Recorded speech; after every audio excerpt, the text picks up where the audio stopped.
Hay mucho de qué hablar acerca de la criptozoología, tanto para bien como para mal. Con esto uno puede crear una postura. En lo personal, es una actividad que permite que algunas especies se den a denotar por el boca a boca hasta que una personalidad científica haga un reporte de ellas para así afirmar su existencia. Pero al mismo tiempo hay mucho material y leyendas que tienen diferentes motivos, como hacer pasar algo que realmente no existe o es parte de la imaginación del colectivo. Por desgracia, hay más tópicos en cuanto a lo segundo que a lo primero, lo que ha convertido más este tipo de conocimiento en una pseudociencia, apegada a la alquimia, que en algo serio. Aún así, la biología no está peleada con esta, y tal vez su punto más álgido y aclamado que tuvieron fue el descubrimiento del okapi. Este vertebrado es endémico de África, pero solo se encuentra limitado a la región del norte del Congo. Hasta la fecha no se ha reportado que estos lleguen a las fronteras del país, por lo que se piensa que solo se pueden encontrar en este de forma natural, habitantes de selvas densas de esta porción, con frecuencia cercano a los cuerpos de agua, a una altitud de 500 a 1000 metros. Esta especie es un rumiante agrupado en la familia de los giráfidos, ya que comparten ciertas similitudes con estas, siendo el único miembro de la especie en la actualidad. Su volumen se asemeja a la de un caballo pequeño. De la cabeza a la grupa llegan a 2.5 metros de largo, mientras que su altura alcanza 1.5 metros y un peso de 200 a 350 kilogramos. De hecho, los primeros indicios de su existencia, que se reporta en 1890, los exploradores se percataron que los lugareños no se espantaban con los caballos, y esto se originó porque estaban acostumbrados a su forma a partir de los avistamientos con los okapis. Su cuerpo es de color café oscuro, su cabeza en la región del cuello tiene tonos blanquecinos a grisáceos, mientras que su mayor atractivo radica en la grupa y partes de las patas, ya que estas cuentan con franjas blancas, las cuales se piensan les sirve para disuadir a los depredadores mientras salen huyendo, ya que el patrón se mueve y les dificulta el enfocarse en su objetivo. Su cuello es muy alargado en comparación a otros rumiantes, muy similar en comparación al del caballo, pero no es tanto como el de las jirafas, con orejas largas, flexibles y con forma semicónica. Su hocico es muy alargado y tiene forma de espátula en la porción más distal del rostral, y en su interior cuenta con una lengua negra, la cual tiene la misma función que su pariente más cercano y llega a una longitud de 48 centímetros. En la parte superior de la cabeza tienen un par de cuernos llamados hociconos. Estos son protuberancias que se originan del cráneo, pero están mayormente cubiertos por pelo, los cuales son permanentes y no se mudan. Su dimorfismo sexual se centra en el tamaño de sus hociconos. En los machos tiende a ser más alargado y algunas hembras llegan a carecer de estos. En su lugar presentan espirales de pelo.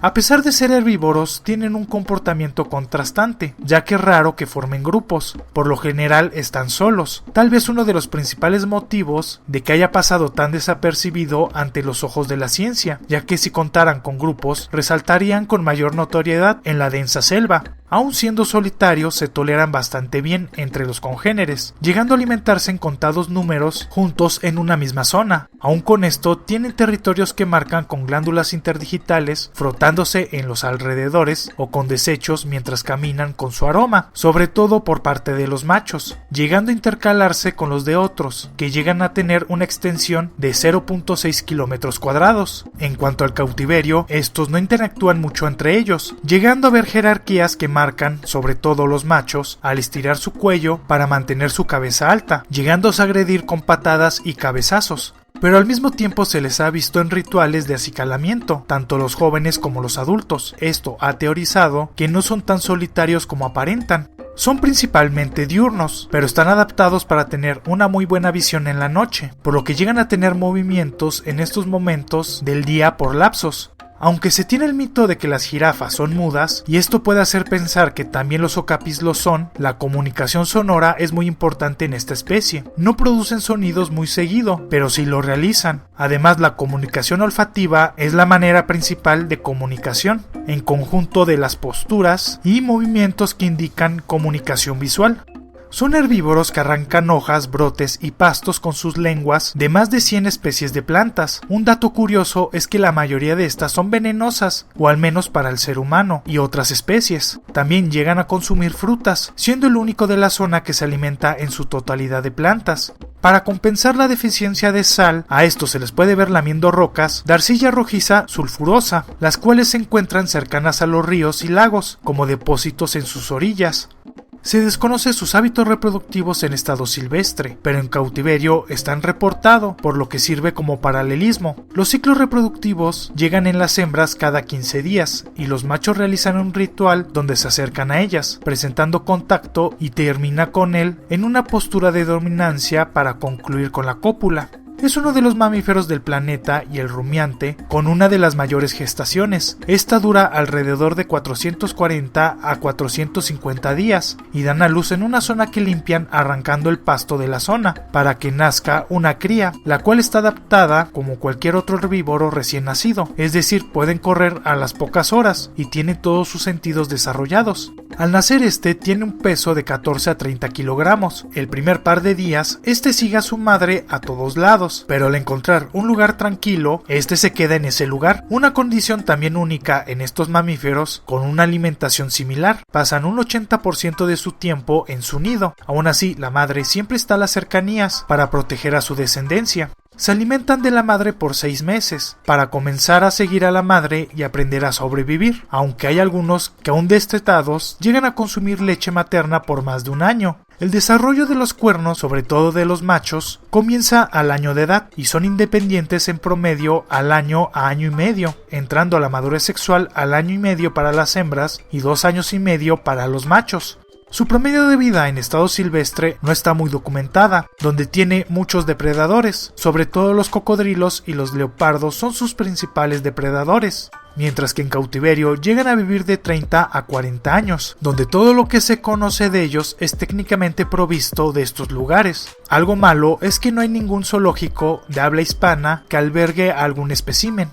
Esta es una especie en estado de peligro, esto porque su hábitat está siendo deforestada y son cazados por su piel, siendo difícil que se les pueda proteger, ya que este país que los alberga es ápice de muchos problemas sociales, culturales y bélicos, lo que no es solo difícil su conservación, sino que su investigación lo es del mismo modo. Además, uno de sus problemas es la escasa información. Todo lo que ha surgido proviene alrededor de 100 especímenes que viven en zoológicos, por lo que hasta ahora la única forma de protección es criarlos en cautiverio, cosa que se ha logrado con sobrado éxito en algunos lugares y en otros es difícil. Su rol en el ecosistema es la de mantener las plantas equilibradas, mientras que para los zoológicos son uno de los mayores especímenes que exhiben, un similar a los pandas, los cuales producen millones de dólares a sus establecimientos. Además, para la ciencia es un misterio muy importante, ya que la mayoría de los congéneres investigados presentan 45 pares de cromosomas, algo sumamente raro, ya que la mayoría de los animales tienen un número par de pares de cromosomas, y los grupos menores de okapis cuentan con 46, cosa que merece una investigación muy importante.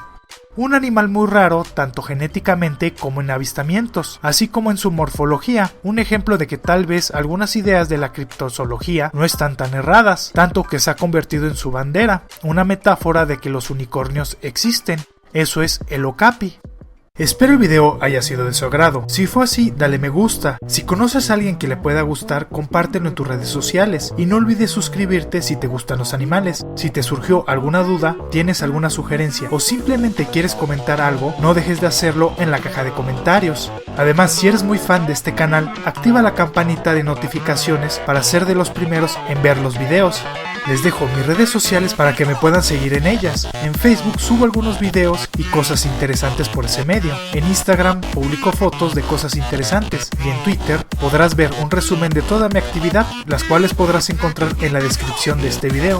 También cuento con una página de Patreon donde la gente puede patrocinar este proyecto y crezca mucho más rápido. Podrás ver la recompensa que más se te acomode o te guste, que también se encuentra en la descripción. Para todas las personas que no entienden el español, les recuerdo que podrán disfrutar de todos los videos subtitulados en inglés, alemán, francés, italiano, coreano, japonés, portugués, ruso e hindi. No dejes de pasar por mi canal City Gamer, donde subo gameplays, personajes de cómics y técnicamente cualquier idea que se me ocurra para hacerle un video. Muchas gracias por ver este video, nos estamos viendo, ¡hasta luego!